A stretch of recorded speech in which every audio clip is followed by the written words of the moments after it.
Miss Amber, welcome to the patio. Hello, Donovan. Friend for a long time, sixth grade. Sixth grade. Sixth grade, and all the way through high school. Remain friends through college. Got a long history. Into the 30s. Into the 30s. So, okay, this is the first patio session that I've actually reached out to someone and invited them over.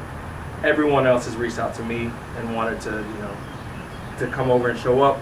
But I really, really wanted to get you here because I wanted to hear your perspective as a black woman. Mm-hmm. And in this moment and just historical too. So I'm going to get into that. I have some questions for you. But you're dating one of my really, really good friends. Mm-hmm. And y'all had an incident. Oh, yeah. Yeah. And he's sitting over there. He's off camera.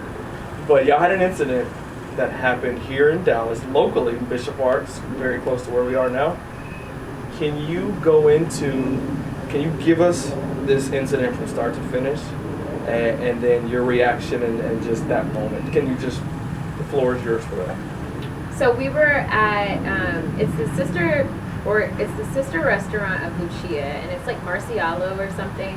It's so good. And we had, so this is funny. We had gone to like that new swanky place that had opened, that's in Bishop Arts. I can't remember the name, but it has like the outdoor patio and it reminds you of Austin. And it's like, oh man, what has Oakwood become? Mm-hmm. And we went and we got a plate and we were still hungry. We got these cute little plates and we were still hungry. And so I was like, Marcialo has really good charcuterie boards, which I love. And so we went to go get that and have another drink. And it was amazing. They have like great meats and cheeses and whatever. Oh, bread. It was either a pretzel. I don't know. And so anyway, like we're sitting. It's a bench, and I'm sitting on the inside, and Jason is sitting on the outside table, and then there's a couple next to us. And so to get in, you kind of have to slide, like to give you a representation. So the couple is getting ready to leave. And they're like, oh, we're getting ready to get up. And they were, as they started to talk to us, we could tell they were a little drunk, which is fine, but it was like a Wednesday, so, it's fine, but it's Wednesday. And they were getting up, and then Jason was on the outside, and I don't know if they like braced up against him or, something, but getting up, but we expected that, right? Like we were close together. It was before COVID, yeah. And it was like this kind of awkward where you have to slide, and so it wasn't like a big deal. But then, now I can't remember if it was the woman or the man who said to Jason, "But don't beat me up." The woman. That's what I thought, right? And then kind of chuckled, and I was like, "That's not funny." And we just completely lost all of our composure. Yeah. And it was because, right, this was right after the Botham Jean case had ended, the Amber Geiger had been sentenced, but folks feel, and I think we should talk about the defund the police and the abolition movement as it relates to prison and how we feel about how folks should be criminalized, even folks who murder black people, right? Because it's a hard conversation, right? But anyway, it was just weird. In terms of context, and this incident just happened, and we told our waitress, and our waitress bought us over a complimentary drink, or maybe she made our drinks complimentary. She's like, "I'm so sorry, what happened?" And then how does she know? Because y'all told her. Mm-hmm. Okay. Because we just looked disturbed, right? She's like, "That seemed weird. Are y'all okay?" So she saw it happen? Yeah, I think she saw something weird happen. And then the owner came over, and the owner was like, "Oh my gosh, I'm so sorry, what happened?" And we were like, "No, it's okay. We're just gonna." Yeah. And she was like, "No, I want to know." Yeah. And we told her, and she was just like, "That's awful." And as we were telling her, I just burst into tears. And it's just a reminder, right, of how heavy this is to experience, and then how heavy it is, right, to experience when someone that you love and care about who is obviously not dangerous and not harmful, being racially profiled, right? And they were white. And they were white. Yep. And J-Bo is he's a bigger guy. Mm-hmm. Bigger guy, darker complected. So immediately that guy thinks it's okay to And shit, I was scared of him. I was like, y'all drunk as hell. Facts. And y'all in here acting like this, and you know, and it goes back to that fact of like, you know, you can be a black ass person at a nice ass place minding your own black ass business, right? And people can still come up and disturb your peace, you know? And so the owner was like, my God, I'm so sorry. So she gave us like a gift certificate to, you know, to come back, and we like, oh man, we ate. It felt like the gift certificate was like, you get. Then they give y'all like a bottle of wine. Yeah, you get wine, you get dinner, you get dessert, appetizers, and so we took them out. And she's like, all y'all have to do is pay for your tip. We were, you know, going to do that, and she's like, no, literally, it's all taken care of. And so I tell that story because I think it's important, like, because, you know, part of like being part of the framework that I do racial equity work. I'm a racial equity practitioner. DEI, if you know, a little scared to talk about race, which is like, I mean, there are so many like different pathways, right? But you know, I say that because I appreciate her, and I believe the owner's name is Jennifer, but that wasn't her thing. And was she white? You know, she was white as well. The owner is white, and she was so gracious to us. Yeah. And yet, you know, we have to talk about how racism, right, and these little things that happen every day chip away at us, right? The black community, it's called weathering. I call them micro traumas. Yeah, they're micro traumas, and it's weathering, right? When you talk about age expectancy of black people, you know, when you think about like existing, right? When you think about having a little bit of peace, you know, when you think about going out, when you think about how you have to move and maneuver and navigate the world, you know, y'all have to do that as black men, and I'm, you know, really thankful that you invited me, because as black women, we are navigating the same things, and oftentimes it's like either unseen or it is unwritten or unacknowledged, or it is uncared, right? Because we have to add that too, right? And so we have to make it seen, we have to make it acknowledged, we have to make it cared about, right? One of my favorite poets, her name is June Jordan, she says, either we are fighting for our collective liberation, or you are fighting for yours and I'm fighting for mine, right? And so, you know, this unification, right, of what Kimberly Crenshaw calls intersectionality, right? So I have intersectional identities, right? And it's not like meant to be like a pity parade, it's just meant to be like, at the intersection of me being black and me being a woman, there are no choices, right? But the way that the world impacts me is harder, right?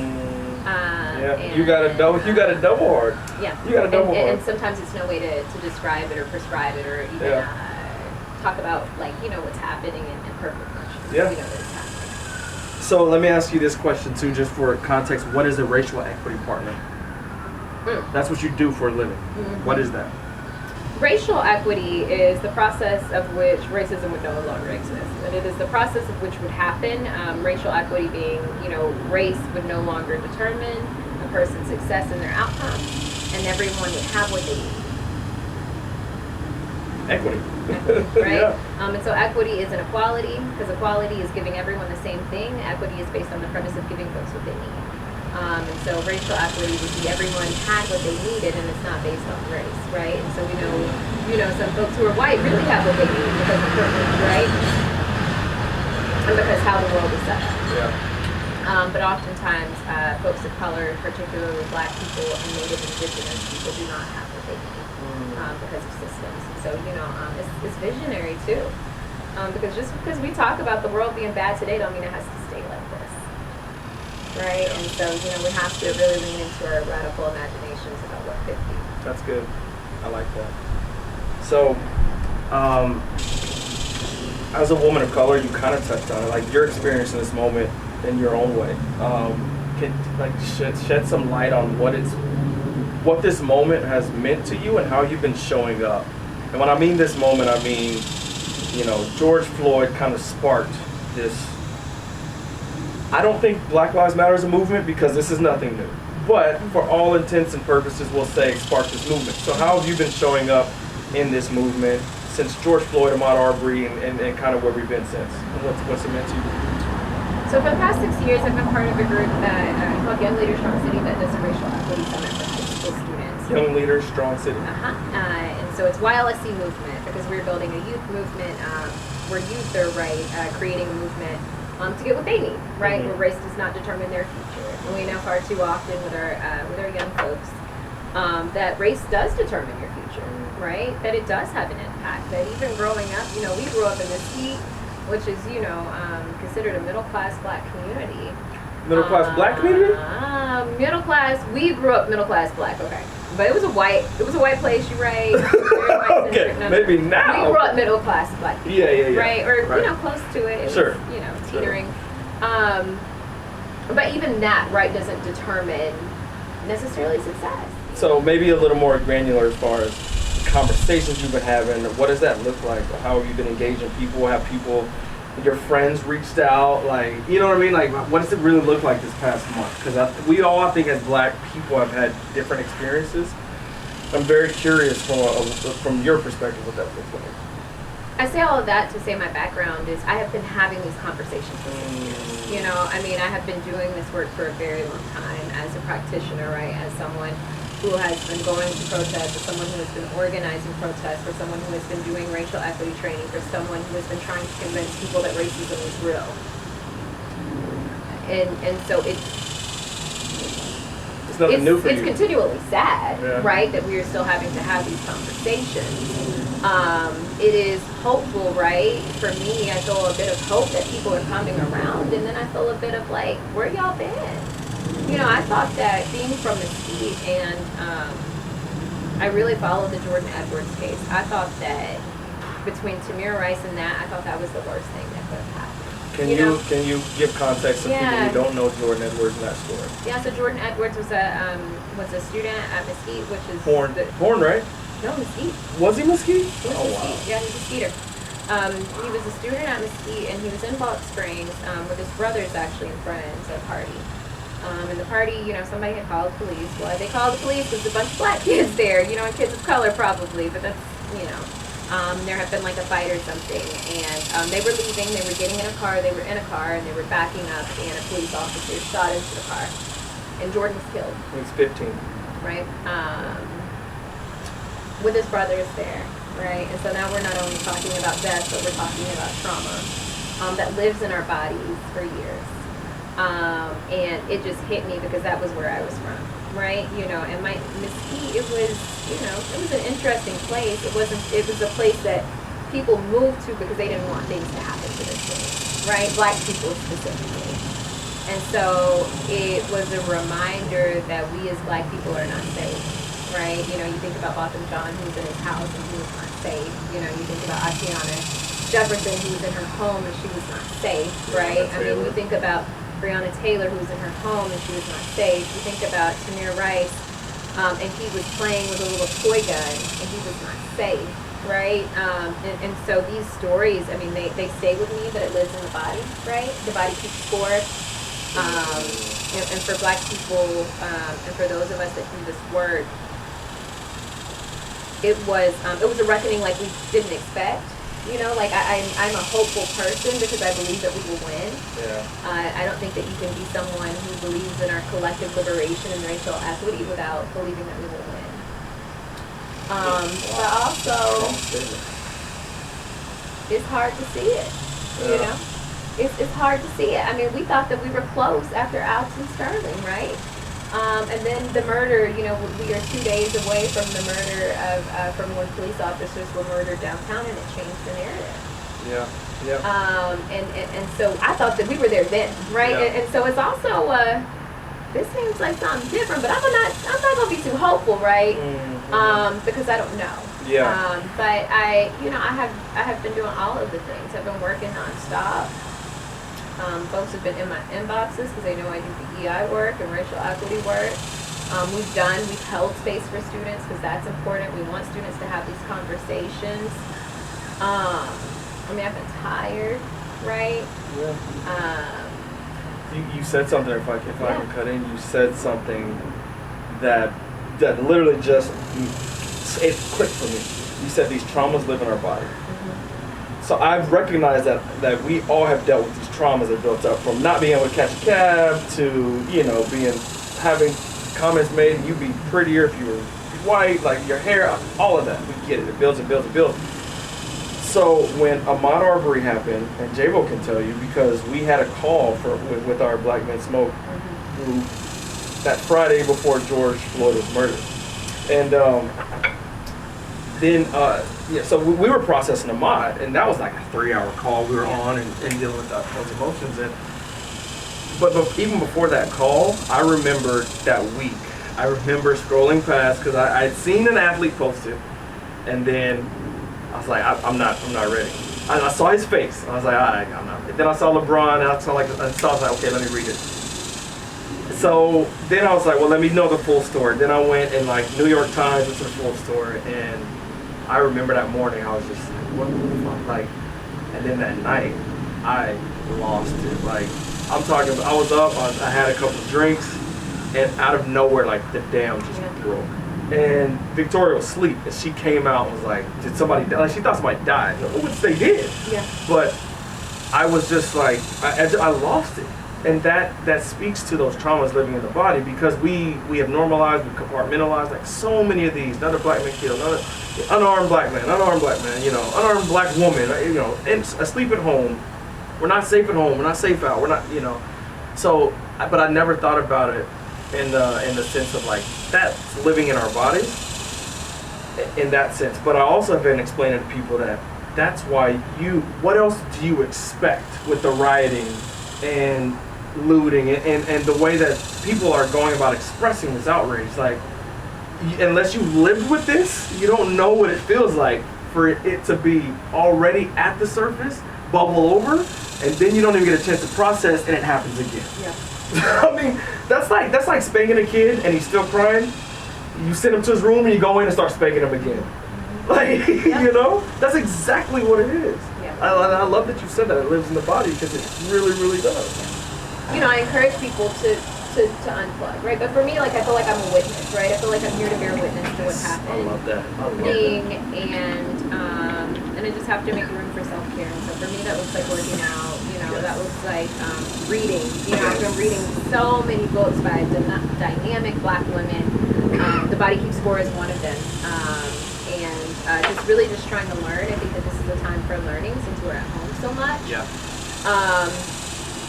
And just give ourselves grace, you know? And so, and we gotta ask each other, you know, Black people, are you okay? We did a work retreat, and somehow which I think they did on purpose, but whatever. You know, I was in a room full of my Black colleagues, and I was like, Black people, how y'all doing? You know? Because through all of this, it's important. You know, I think that we can bring our, you know, our white and, you know, our white brothers and sisters and other, you know, people of color with us. Yeah. But we've got to center the Black experience in this because for 400 years in this country, right, this country was built on anti-Blackness. This country was built on, you know, we can't forget, right, that this land was stolen from Native Indigenous people, right? And then from there, Native, you know, Indigenous people were stolen from their Indigenous lands, which were Black people to birth this land, right? And Black people built this economy, right? How housing, right? You know, initially Black people couldn't live in this neighborhood, right? Housing policies, education policies were built on anti-Blackness, right?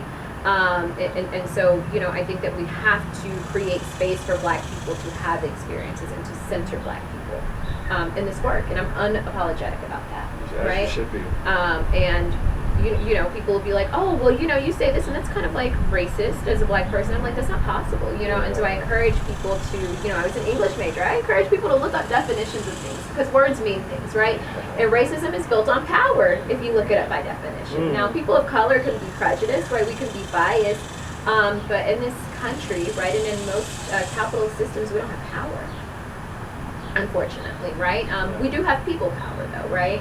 And so we, you know, that's why I was excited, you know, was to have a Black conversation, you know, and I'm not saying white people can't listen in, I'm just saying, like, this is a Black experience, to really highlight what Black people are going through, and to also, like, be very honest, right? And so to say, if you can sit down and listen to what I have to say, and just listen. That's it.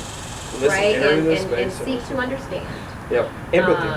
and and then go from there and change behavior, right? We could, but we got to speak to ourselves and be worried about our own collective power, because Black people have shorter life expectancies than most other groups, and it is because of racism, right? The American Pediatric Society released a report about racism having a disparate impact on kids, right?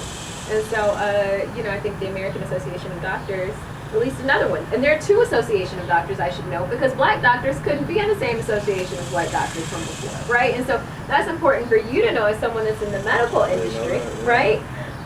Because everything was built on racism in this country. Yeah. But, back to hope and optimism is we can unbuild it. Yeah. The good thing is if it was constructed, it can be deconstructed, right? Yeah. And we've got to do the work. Yeah. But the work is the truth. The work is the truth. Let me piggyback on that, or pivot maybe. I want to give you your flowers because you said that you've been doing the work. You have. I know that, and I am a witness from afar. But like, when I think about you, and just hear me out. Like the word activist comes to mind. Culture warrior comes to mind. But how would you define yourself? That's a good question. I don't think I thought about that. I would say, I am a growing practitioner of the work, a growing historian. I ground myself in the history of what's happened, because I don't think that we can have the conversations that we're having without having historical framework. I am an optimist. I think I'm okay with words like activist. I am radical. I'm radically reimagining, right? And radical, has a negative connotation. Radical simply just means to take something from the root, right?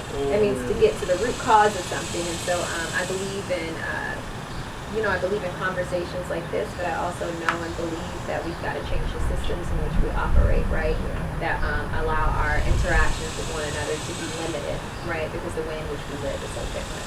And so I am intentionally focused on improving the way people live. The way people live, the way we live? And that experience is centered on Black people, right? Because if Black people win, we all win. I like that. I love that.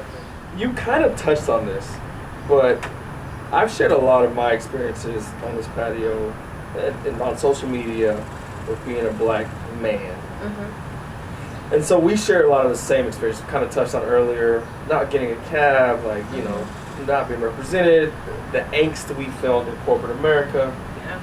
But can you speak to specific experiences as a Black woman that I've never had and will never have?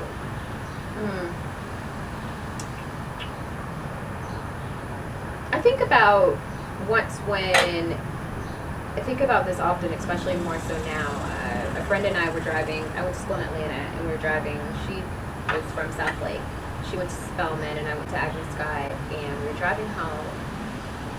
Back to school from Dallas, and she was probably going a little fast, and a police officer pulled us over, and I'll never forget, the way that he talked to us. And it was very abrasive. It was very rude. He wanted us to pull over, and it was on a specific side. And then he was like, "Why'd you pull over?" And he yelled at us. So then he wanted us, and she's like, "Well, I can go to the other side." And he was like, "No." And it was just, it sticks with me because I can't think of many situations in which a police officer would talk to two white girls in a car like that. And I think he had asked us what we were doing, and we told him, it was a car packed full of stuff. And I just, it just sticks with me because, being from Texas in the era of Southern hospitality, right? And women are supposed to be, not that I buy into, do buy into some of the, gender roles, but, not into all of them. I know. I like J-Bo to pay for dinner. Love it when he does that. But I just couldn't imagine a way in which a white woman would be treated like that. Especially a young, two young white girls coming back from college, and it just sticks with me, right? Because it continues to tell us, and we continue to see, right? Like I was in Austin, and I was run over. You know, I don't talk about this a lot, but walking down the street with friends, and was trampled by a horse, by a person on horseback, by an Austin police officer walking down 6th Street. And no one asked me, was I okay? You know, like the horse, literally? Yeah, it broke my shoe, you know. I had like my leg was bruised up and like swollen. You know, and I started the process to file a police report, and it was really hard, and you know, all of these things, right? You know, why people don't always file reports. But I say all of that to say is like, while like different and nuanced, I've had experiences, negative experiences, traumatic experiences, experiences that have caused bodily harm at the hands of police as well, you know. And so oftentimes those narratives aren't told, but that happens to Black women, right, because of how Black women are perceived to be strong, right, by this culture and society, by how Black women are perceived to be less feminine, by how Black women are perceived to have a higher tolerance for pain, right? We see that with the mortality rate for Black women when they are giving birth, right? They don't often receive the proper care. They don't receive access to medicine. All of the things, right? And so it's hard, you know, because we. You know, I believe that our liberation is tied to the collective liberation of Black people, and yet, you know, what does it mean when Black women are treated in such ways? And it's, you know, it's something that we have to talk about more. You know, we have to talk about the experiences of Black women, and not just about Black women who die and who are murdered, but also sexual harassment and violence and sexual molestation that takes place at the hands of law enforcement officers, right? Like, we have to talk about that. You know, only that Black women make 64 cents on the dollar as compared to white women, right? And, you know, are often heads of household. What about your experiences with hair and white people, or people, with men, white women, commenting, belittling, even though unknowingly, or touching your hair? Like, can you speak on that? Because somebody from our job did that in a town hall. I think I sent you, you saw the clip. And she talked about, you know, white men running his hand through her locks, and like as if that was okay. So what's been your experience with hair, and what does that mean to you? Can you just explain it as a Black woman? It's just a lot, and this goes to something that I've talked about, and I don't know how many people are familiar. Have you heard the term white dominant culture in the workplace? Oh, right. It's usually white male dominant culture. And yeah, of course, yeah. Right. Have you seen like the diagrams about how like it shows up, the different? I haven't seen any diagrams. I'll send you one. Okay. But right, like if we're in corporate America, quite frankly, like we are part of white dominant culture. And even if not, like I worked for a baseball team here in Texas, in Dallas, the Texas Rangers, and I remember I was like thinking about going natural very early on, and I remember like having so much anxiety around like wearing my hair in a fro, because I was like one of 3 Black people that worked in the front office, and I knew it would be a big deal. But you know, in my case, the white people like didn't want to come in to me and talk to me about my hair. They were talking to the Black guy in the office, like, oh wow, like what did Amber do to her hair today? Like what, you know? And he's like, man, y'all are so strange. Like go talk to Amber about her hair, right?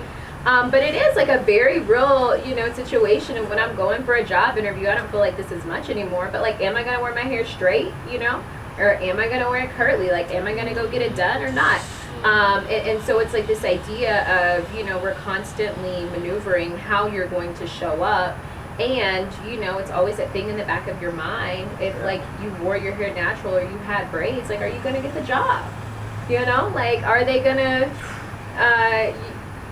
you know, like it's that part of the thing. And you were conditioned. You were in inroads. I remember these conversations. These were Black mentors or Hispanic people of minority group that were told us, cut your hair. They told us, don't wear braids, don't have dreads, right? Like, and so even with it was pervasive, but it's part of that unfortunate like conditioning that has had to happen for us to get a foot in the door. It was by the most well-intentioned, especially coming from people who look like us, but you were conditioned to think that. Yeah. You know, and inroads, baby, we were suited and booted And you know, part of our experiences as Black people has to be to unlearn the things that we were taught, right? And those come from 100%. the workplace, but they start way earlier, right? It starts, you know, with Easter Sunday, right? It starts with, you know, Sunday's finest. It starts with, you know, getting your hair pressed at the, you know, on the stove when you're little. It starts with feeling that, you know, you got to work twice as hard as white people to get half of what they got. Yeah. And we're unlearning. Well, I hope that we're unlearning, Yes. right? Deconstructing. Yeah. Deconstructing all of that. Yep. And it has to be very active. One of the things I say is unsubscribe. Like, we have to unsubscribe from the dominant culture, right? That has told us that, like, we can't wear our hair natural. You know, that has told us that we gotta wear a suit, right? That has told us that we can't wear sneakers. That has told us, you know, that we can't be too black. Yes. You know, that has told us we have to walk and talk and show up a certain way. I'm not ignoring. I'm making a No, note you're of fine. that, Because I love that. we've all subscribed to this dominant culture in different ways, and sometimes we don't even know it. I love that. You know? Yes. You know, part of mine has been like just really like learning in the last few years. Like, I finally got braids. When was it? Like a couple of years ago. You know, when we went on a vacation. I guess it was 3 years ago now. But I hadn't had braids since I was little, and I was like, this is glorious. You know, but I was so conditioned to feel like I had to show up in a certain kind of way to move in certain crowds. And so, you know, this is now white people. I'm gonna talk directly to you. But like, how do you all respond to Black people when we are showing up in sometimes our truest embodiment of ourselves? Wholly authentically us. Yeah. You know what somebody else said to me one time was like, when I had braids, she was like, oh my God, Amber, she didn't recognize me. Someone I had known for 5 years, she's like, oh my God, I didn't recognize you. And then she's like, Amber, I'm so sorry I didn't recognize you because of your extensions. What? And I was like, How does girl, that make you sense? GT, get out of here. And then I saw her again, and she's a funder, right? And so she was someone that we were looking to fund for our youth programming. And this is where power dynamics come in. But I was at her office, and she's like, I'm so sorry about not recognizing you. I was talking to my husband about it, and, you know, And she's like, I watch Insecure. You know, and I was like, girl, I don't care that you watch Insecure. I want you to do better, you know. And she's someone that is at times in this equity space with me. And so, you know, it goes back to these, like, the things that we experience, right? And sometimes, you know, quite honestly, the things that you have to, I mean, you remember it, right? But the things that you have to, like, internalize or not acknowledge because you were in positions in which you don't have power. Yep. And, you know, I've been there so many times, but also what I've been working on with myself is just continuing to speak out. Yeah. And so, you know, my job has been doing DEI and what we call liberatory consciousness, which is like what happens when we are no longer in the systems of racism. Yeah. And there was a story I shared, this is probably 8 months ago, and a guy who came here, a white guy sat here, he remembered, I posted on Instagram right after it happened. I was in Kansas City, and I was getting ready to fly out, but I had a couple hours. And so I went to this breakfast spot. So it's this neighborhood is the equivalent of Deep Ellum, right? Like, very diverse, eclectic, high gay. You know, you see pride flags flying. It's just inclusive. As a matter of fact, when I was walking into this, and it's on a corner, a pretty busy corner too. So when I was walking in this restaurant, I'm walking in and I see in their window it says like, we love everyone, we accept, like, blah blah. To that extent is what it was saying. Just like how everyone's welcome. You know, we love all. I'm reading the sign, and then as I'm reading, I'm a couple steps from the door, so the door's being open. So I'm behind it, 2 women are going in, I put my hand up, you know. This is 9:30, 10 o'clock in the morning. It's not dark out, nothing. Put my hand up. This lady, this white lady, turns around. As she's turning, she clutches her purse, and she says, "You scared me." And so in that moment, you know, my usual bent is to always be like polite and, you know, but even I've deconstructed that. Like, why am I always the one to be the first to apologize, to be the first in the way, to, you know what I mean? But in that moment, I was very, very aware, and I just looked at her, and I didn't apologize. I just looked at her confused, like, what the hell? And then so I sat down, and my waitress' name was China. She was black. And when she said her name was China, I didn't say, what's your real name? You know what I mean? Like, I just was like, bet, you know? And But then I was like, hey, let me holler at you real quick. I was like, and I told her what happened. She was like, you would not believe what they say to me. She was like, you know, people ask if I'm a stripper. people, you know, they joke about, you know, blah, and she's like, these people are just, you just wouldn't understand. And I was just like, wow. But going back to privilege, like there's a place of privilege, and when white people don't get it, we have to break it down for them. That was privilege that made her say, or feel safe enough and okay enough to say to you, I didn't recognize you. Literally just denouncing your humanity. What gave this woman privilege to turn around and tell me I scared her? Yeah. Right? Like, and I tried from every angle, Amber, to look at it like, okay, did I come around the corner fast? Did I come out of nowhere? Like, but there was nothing I could find, and maybe I did sneak up, or she didn't hear me, whatever. But it's a public place, like opening the door.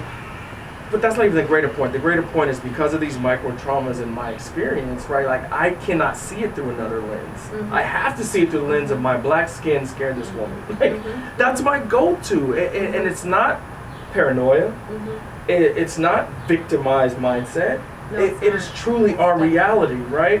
You know, that goes back to that, like, speaks to that place of privilege and why it does. And like, right, you know, what you are hitting on, what we talked about earlier with the story with Jason, right, was like this idea of like, you're scary, right? And like, you know, as a black woman, I'm abrasive, I'm aggressive, like when I say things, and you know, and I'm okay with that, you know, even because I know it's not true, right? And I know that is a projection, you know, that is something that folks that like cast that upon me like have to look at and think about. And, you know, I had to tell my boss, who was white one time, you know, she wrote something in my review about, oh, you say stuff like about my pay, right? And I've been taught, I was like, is my pay equitable? And she wrote in my review, you know, Amber brings up things, but, you know, I would like her to advocate for herself more. And I'm like, I'm telling you my boss, what you mean, you know? And I was like, girl, take it out my review. And yeah, because those things are record, they stick. Yep. Take it out. Yep. What does that have to do with my performance? It has zero to do with my performance. Did she? She did. Good. You know, or I was going to HR on her. And so, you know, I will say, right, like we do get to advocate for ourselves, right? We do get to, you know, I encourage black people who are in the workplace to write things down, right? When things happen to you, like I encourage you to say something to keep someone else in the room. These systems do not always work for us, right? And that is true, right? Like at the HR department at the Rangers, I was just gone.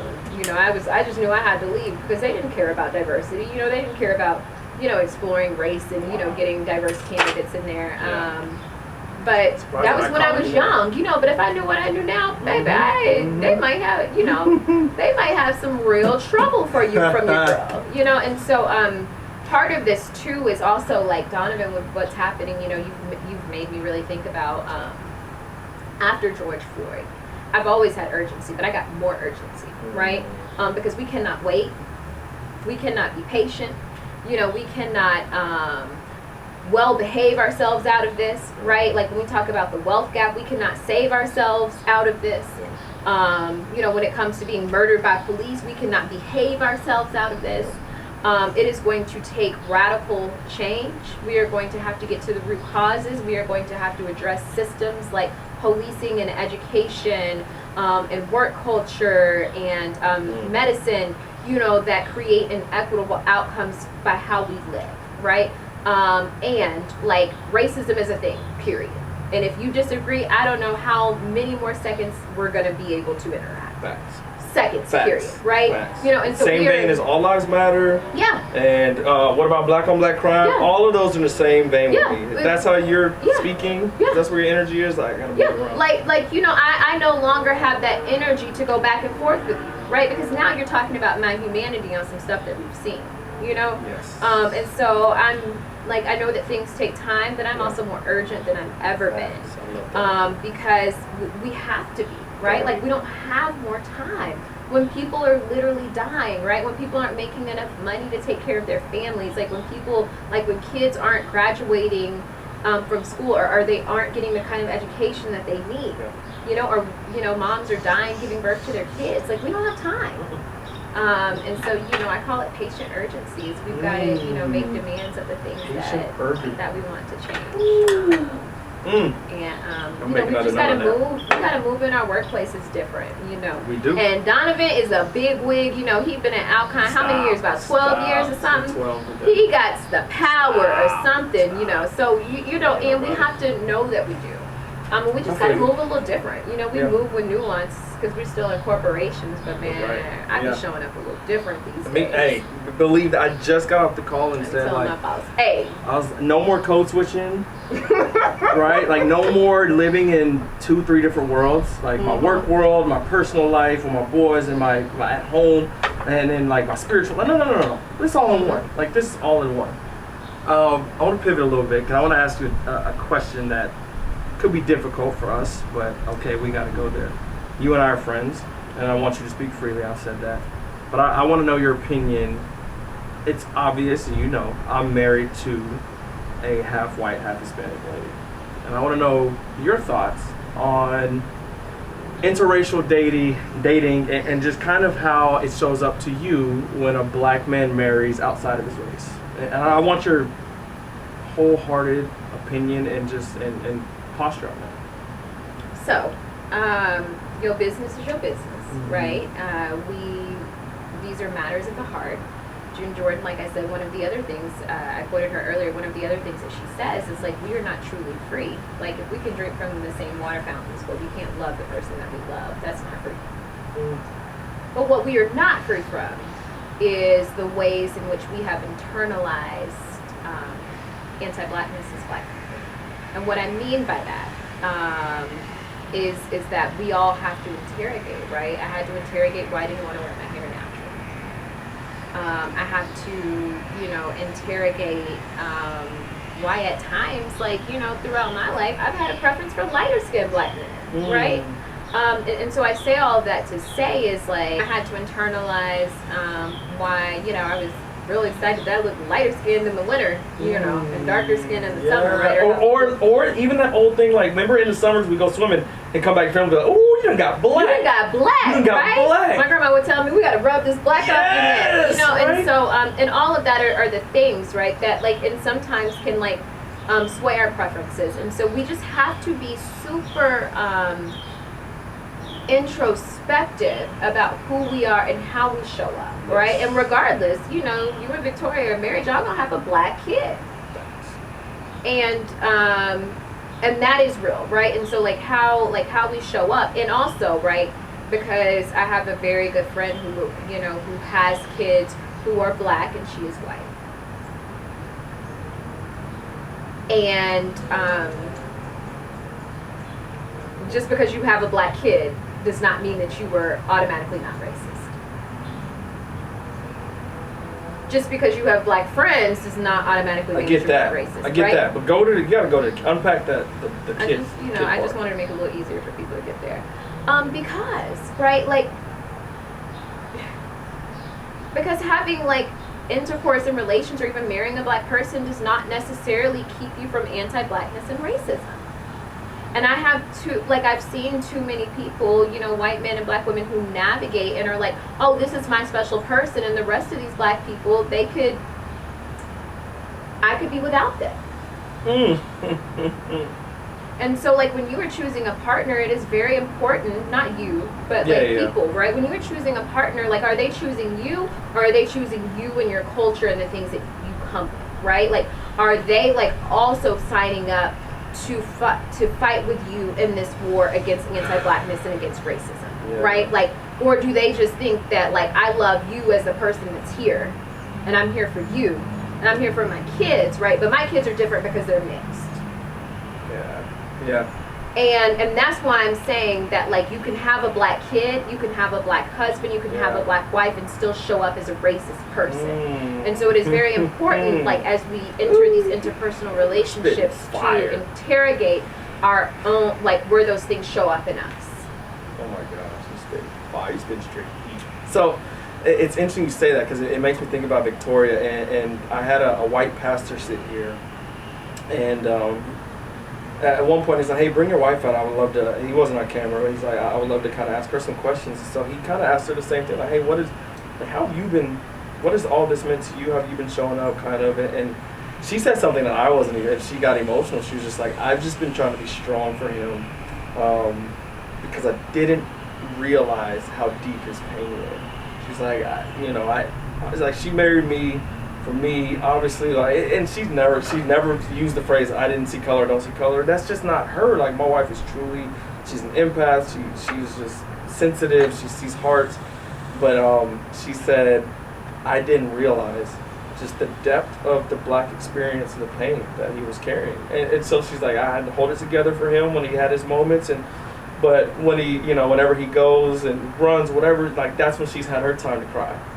And I had no idea. Because, I've just been, just dealing with and moving and holding the space where I've held it, and then I breathe outside of that, because this is my sanctuary, my home. Our home is a house of peace, it's a house of love, it's a house of, I love being here. Like, we have an energy inside. You walk in our house, you know it's love. Like, you can feel that. That's important that you said that. So somebody came last week who has a Black son, and she has issues with her family, saying her sister's kids call her son their Black cousin, and he calls them brother and sister. And so when she heard them refer to him as the Black cousin he didn't hear, she like snapped on her sister. Like, I better not ever fucking hear you say that again. Hear them say that again, we're gonna have a problem. And even her mom and grandma were like, but he's not like the rest of them, like we just talked about, right? And it doesn't separate. It really, really doesn't separate. But I think that that's a level of insight I hadn't considered. That it doesn't matter if you're married to a Black person, if you have Black kids. But I've seen it. My Victoria's mom's husband was. I made a video about it. Said something, essentially defending the Confederate flag a couple weeks ago, and I had to get the hell up out of there.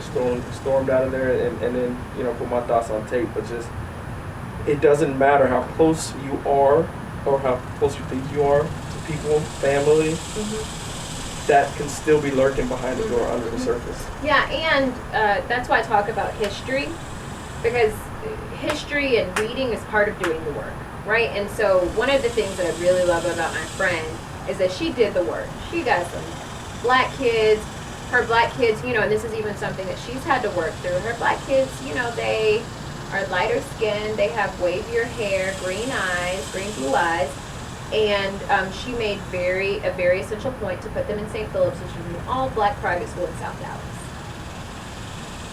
And that's how we need white people to show up. Because she knew that she was a white mom, a single white mom who was raising Black kids by herself.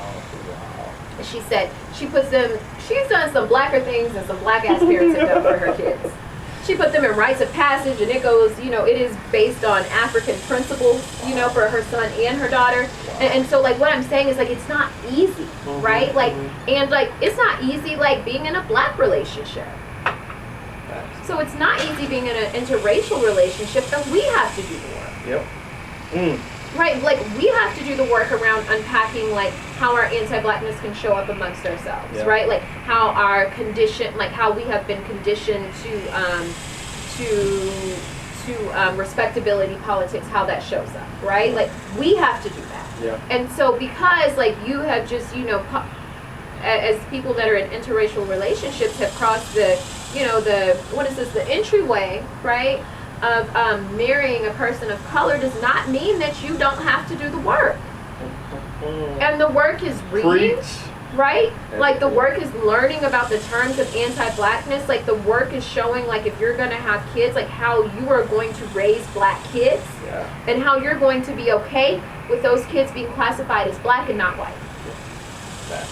I love that. Or if you a white person married to a Latino person, right? How you are going to embrace that culture, right? And you have to think about how those things show up in you, because we have all been conditioned to anti-Blackness, right? Like, we have all been conditioned to white dominant culture and to seek those things. Like, you have to be even more aggressive about it than you are just navigating the world as a white person. And also, we don't need any more racist white kids. And so white people that are raising white kids have to be very intentional about how they're raising their kids. I, was in a fellowship program with the president of the Girl Scouts. And this was maybe when Trayvon Martin had happened, right? We've been doing this for years. My God, it makes me weary. She's the president of the Girl Scouts, and she was like, man, a Black woman had written about, she has 3 Black boys. She had written about how she has those conversations with her kids. And the white woman said, I've never done that with my kids. That is unacceptable. Facts. You know? It's unacceptable. Because this is all of our work. It's not just black people and people of color work. We all gotta show up and do the work. What has been your experience with Africans? Okay, so. Oh my God, you read my mind. So, I'll share mine. I've always felt a disconnect being African American and then having friendships or relationships with Africans. And so when I was in college, I remember I was on a soccer team, a club team. But do something for me. Where's your daddy from? Jamaica. Thank you. That's important. So if anything, I'm Jamaican American. I mean, my dad is from Jamaica. So I've never really, the whole back to Africa thing, like I've never really connected with that. And even being African American, I mean, it's a label I've just ascribed to and been accepted it, right? There's nothing wrong with that. But there's always been a dissonance I've felt with African people. Even when I've hung out, went to clubs, kicked, whatever, like there's always just been this level of dissonance and disconnect. And it wasn't until I played soccer with a lot of different countries, and I used to be a little instigator. I'd be like, bruh, I heard Kenya's the best country in Africa.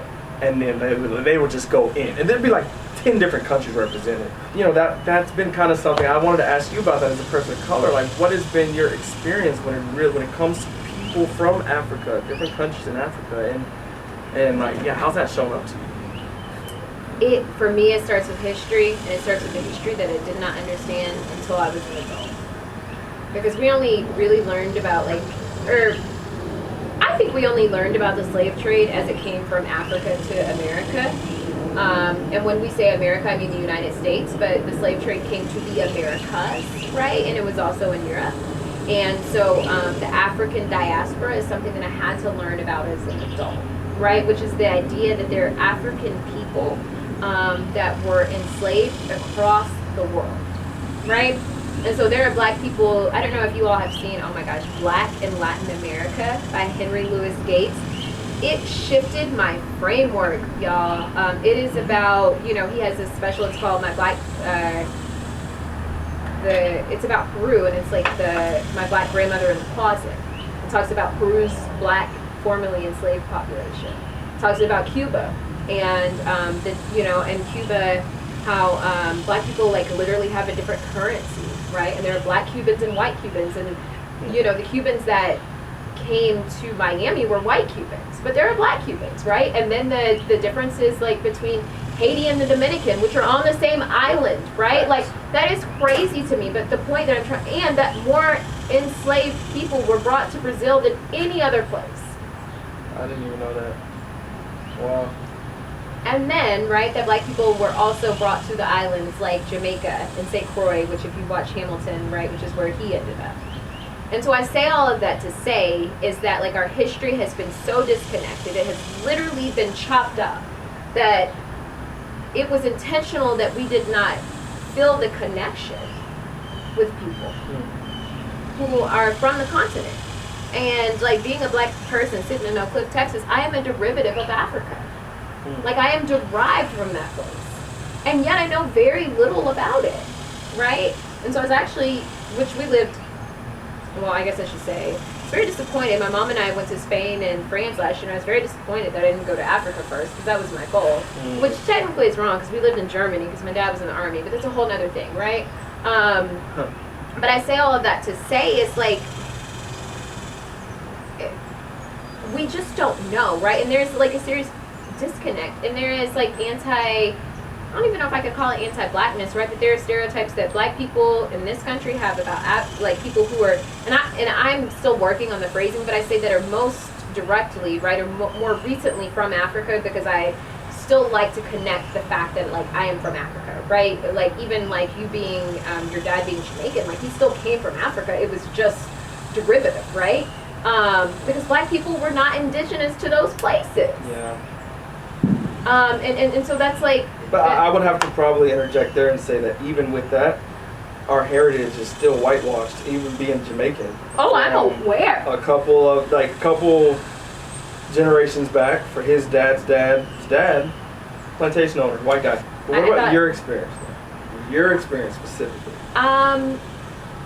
I think it's been great. Like, I went to a school, we had international students from Ghana. Like, one of my friends was, like, you know, from Ghana, and we, like, really connected. Our experiences were different, right? Did you ever feel less black? Like, have you ever felt less, you know what I mean? I feel less connected, right? Like, there is something in me that wants to know where I come from. That longs for that. There's a great book called Homecoming, right? That talks, like, that basically it's fictional, right? Because so many black people from wherever we're from, throughout the African diaspora, have been disconnected from our history. And so white people can trace themselves back to Ireland, right? They can trace themselves back to they can go to New York Italy. And see their ancestors written in the book. Yeah, right. I mean, and they can, and we can't always do that. Right. And that's hard. You know, I've been wanting to sign up for these DNA tests, but you know, I think that's the government tracking. We'll delete that part. Right, but it's like I think it's learning. Like, I learned so much from my friend Christine, who was from Ghana, right? And so that's one of the places that I long to go. Yeah. One of my really good friends married a Ghanaian man. And I went to their wedding, and it was so lit. African wedding? Yes. You know, and it was infused, you know, with African and Black American culture. And, like, I just have such a longing now as an adult. I think I would describe it like growing up as either a misunderstanding or not understanding. And now I would just describe it as a longing.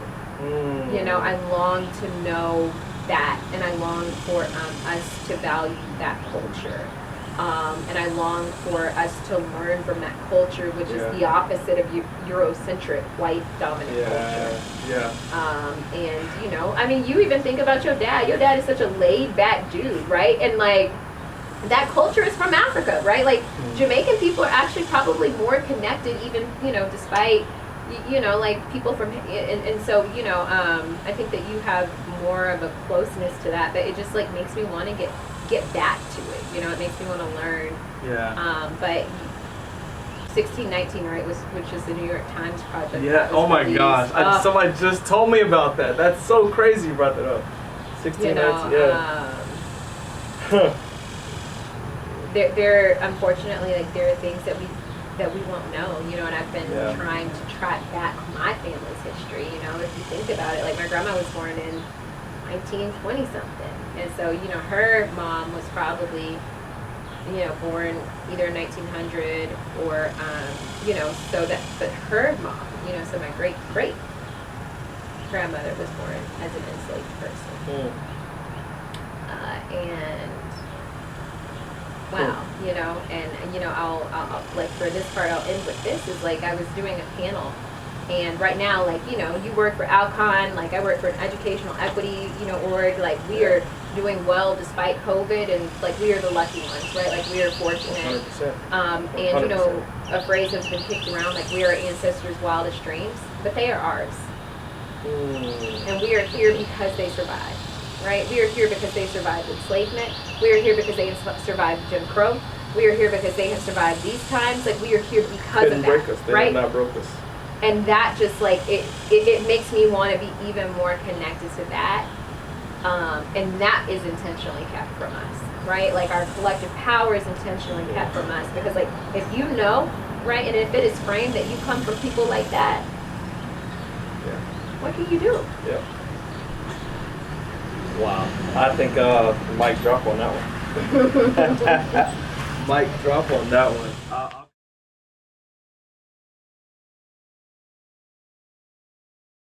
But whenever people... A fly.